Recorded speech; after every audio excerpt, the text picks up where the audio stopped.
నిన్న టీఎస్పీసీ వాళ్ళు ఇచ్చిన కౌంటర్కి నేను మొన్న హైదరాబాద్లో మాట్లాడి చేసిన గ్రూప్ 1 ఎగ్జామ్కి అతిపెద్ద కుంభకోణం ఈ రాష్ట్రంలో జరిగింది.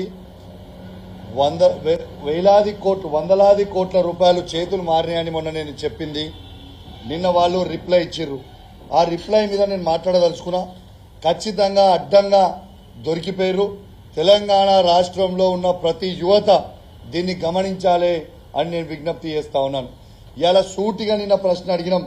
ఇలా వాళ్ళ వెబ్ నుంచి రిలీజ్ చేసిన డేటా 21,093 మంది ఎగ్జామ్ రాస్తే 21,103 మంది రిజల్ట్ ఎట్లా ఇచ్చిర్రు అని మేము అడిగినాం. దాని గురించి మీరు ఎందుకు మీ రిప్లైలో రాయలేదు, ఇది జవాబు చెప్పాలి. ఇలా తత్తిమే అన్ని రాసిర్రు. మరి దీని మీద ఈ 10 మంది ఎక్స్ట్రా వచ్చిర్రు ఎక్కడి నుంచి వచ్చిర్రు అని నేను అడిగినా. మరి ఆ 10 మంది ఎక్స్ట్రా రిజల్ట్ని వీళ్ళు తయారు చేసిర్రా అని చెప్పి నేను అడుగుతా ఉన్నాను. ఇలా జవాబు చెప్పలేదు. ఖచ్చితంగా ఇది ఒక పెద్ద స్కామ్ అని చెప్తా ఉన్నాను. ఎగ్జామ్ రాసిన నంబర్ కంటే ఎవరైనా ఎక్కువ రిజల్ట్ ఇస్తారండి? 101% ఇది ఒక పెద్ద స్కామ్ అని మీ అందరికి కూడా తెలియజేస్తా ఉన్నాను. దీని తర్వాత ఉర్దూ మీడియంలో వీళ్ళు చెప్తారు. ఉర్దూ మీడియంలో వీళ్ళే స్వయంగా మార్చి 13, 20, 27, 25 ఉర్దూ మీడియం సంబంధించిన వాళ్ళు 9 మంది ఎగ్జామ్ రాసిర్రు అని చెప్పిండ్రు. మళ్ళా నిన్న ప్రెస్ నోట్ల 15, 4, 20, 25 ఈ ప్రెస్ నోట్ల 10 మంది రాసిర్రు అని చెప్పిండు. ఈ ఒక్కరు మళ్ళీ ఎక్కడి నుంచి ఎక్కువ అయినరు? ఇది మొత్తము తెలంగాణ యువతకి మీరు జవాబు చెప్పాల్సిన అవసరం ఉంది. ఇది అఫీషియల్గా వాళ్ళ వెబ్ నోట్ మాత్రమే, మేమేం కొత్తగా తయారు చేసింది కాదు. మార్చి 13, 4, 20, 25 నాడున 9 మంది ఉర్దూ ఎగ్జామ్ రాసిర్రు చెప్పిండ్రు.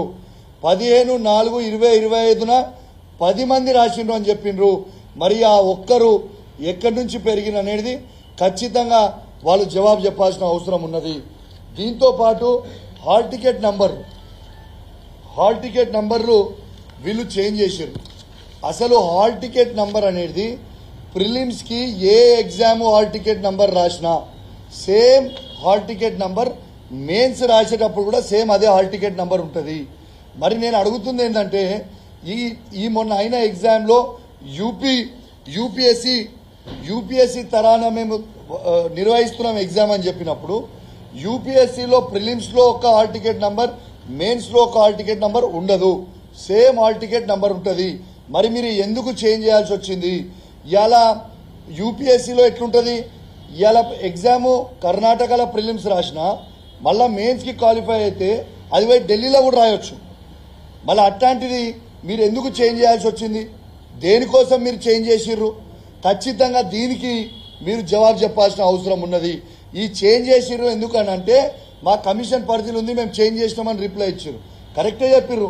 మీ కమిషన్ పరిధిలలో మీరు అన్ని కమిషన్లు తీసుకొని చేంజ్ చేసిర్రు. ఇలా ఎవరు కమిషన్లు తీసుకొని రిజల్ట్లు ఇచ్చిర్రు? ఇది ఎంతవరకు కరెక్ట్ అని చెప్పి నేను అడుగుతా ఉన్నాను. 101% దీనికి మీరు జవాబు చెప్పాల్సిన అవసరం ఉంది. ఇంకోటి ఏం చెప్పిర్రు?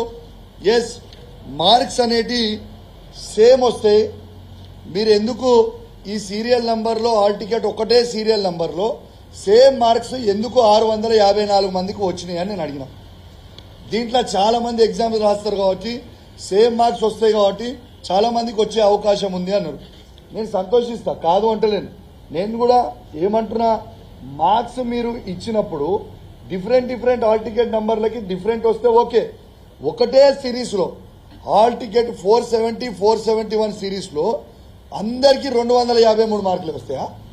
ఈ సిరీస్లో అందరికీ హాల్ టికెట్ నంబర్ 306, 307 ఉన్న వాళ్ళందరికీ 373.5 వస్తాయి. అందరికీ 438, 439 హాల్ టికెట్ నంబర్ ఉన్న వాళ్ళందరికీ 270.5 సేమ్ వస్తాయి ఎక్కడన్నా? అట్లా 654 మంది ఉన్నారు. ఒకటే సిరీస్లో అందరికీ సేమ్ ఎట్లా ఉంటాయి అని నేను అడుగుతా ఉన్నాను. అదేవిధంగా ఆల్టర్నేట్ హాల్ టికెట్ నంబర్ 276, 278 ఇదేముండదు? 441 మంది 441 మార్కులు వచ్చినాయి అంటే 276, 278 ఉంటుంది, 277 ఉండదు దీంట్లో. అంటే ఆల్టర్నేటివ్ నంబర్లు ఉన్న వాళ్ళందరికీ 441 మార్కులు 702 మందికి వచ్చినాయి, సేమ్ మార్క్స్ ఒకటే సిరీస్లా. దీని గురించి మేము అడిగితే అందరికి వచ్చే అవకాశం ఉంటుందని చెప్పి తప్పించుకునే ప్రయత్నం వాళ్ళు చేసిండ్రు. దాంతోపాటు నిన్న రాముల్ నాయక్ గారు మాట్లాడారు. ఏమని మాట్లాడిండు? నేను చెప్పింది కాంగ్రెస్ ఎమ్మెల్సీ అయిన రాముల్ నాయక్ గారికే నేను తను చెప్పిన మాట మీద ఉండాలి. ఏమని చెప్పిండు? కౌశిక్ రెడ్డికి ఇట్లా నిరూపిస్తే నేను గుండు కొట్టుకుంటా అని చెప్పిండు. నేను నిల్చొని అని అన్నాడు. ఎస్, ఇవాళ నేను ప్రూవ్ చేస్తున్నా, ఆయన మాట మీద ఆయన నిలబడాలని నేను కోరుతున్నాను. ఇది చూడండి, పబ్లిక్ వాళ్ళది, నేను ఇది వెబ్ నుంచి తీసింది, నేను ఎక్కడ కూడా చేయలేదు. 206 స్టేట్ ర్యాంక్ రాలేదు అని టీఎస్పీసీ చెప్తా ఉంది. పూర్తి చిత్త అబద్ధము. ఇవాళ వాళ్ళ వెబ్ నోట్లో స్టేట్లో 206 ర్యాంకు ఇవాళ ఎమ్మెల్సీ రాముల్ నాయక్ గారి కోడలికి వచ్చిందని వాళ్ళే ఆన్లైన్ నెట్లో పెట్టిర్రు. ఈ జూమ్ చేసి మీరు చూపించవచ్చు. మల్టీ జోన్లో ఎస్టీ కేటగిరీ మల్టీ జోన్ 1లో నంబర్ 1 ర్యాంక్ వచ్చిందని నేను చెప్పిన, ఆయన రాలేదు అని చెప్పిండు. ఇది చూడండి వాళ్ళు పెట్టిన దాంట్లో, ఇక్కడ మీరు చూడొచ్చు. ఇది రాముల్ నాయక్ కోడల్ గారి హాల్ టికెట్ నంబర్. ఇవ్వండి ఇక్కడ వాళ్ళ మార్క్స్, ఇక్కడ ఎస్టీ కేటగిరీలో చూడొచ్చు. ఇవ్వండి స్టేట్ ర్యాంక్ వచ్చిన దాంట్లో ఇక్కడ మీరు చూడొచ్చు 206 స్టేట్ ర్యాంక్ ఉంది. ఇలా మల్టీ జోన్లో ఇక్కడ ఉన్నది ఫస్ట్ ర్యాంకు. వాళ్ళు ఇచ్చింది, నేను తయారు చేసింది కాదు, ఇది వాళ్ళ సైట్ నుంచి డౌన్లోడ్ చేసిన డాక్యుమెంటు. మరి ఖచ్చితంగా ఆయన మాట మీద ఉండాలి. తర్వాత ఏం మాట్లాడిండు? నా కోడలు 18 గంటలు చదువుకుంది రోజు అని చెప్పిండు. కరెక్టే రాముల్ నాయక్ గారు చెప్పింది.